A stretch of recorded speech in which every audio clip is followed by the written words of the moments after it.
So why your apps are not downloading on the iPad? Let's tackle this issue. If you're new on the Foxtecc channel, most definitely subscribe because I have so many tutorials which I believe you're going to benefit from.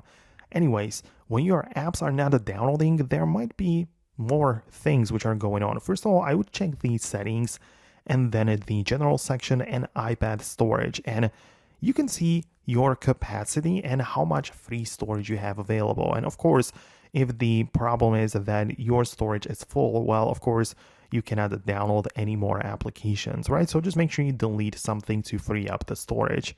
Also, you might check out the connection situation. So if your iPad is connected to a Wi-Fi network, which perhaps doesn't work, or you have cellular connection, which doesn't connect you to the internet, well, of course, it will not let you download your apps at all or the way that you would want, right? But we can go a little bit deeper than that, because inside of these settings and the screen time section, we have what's called content and privacy restrictions.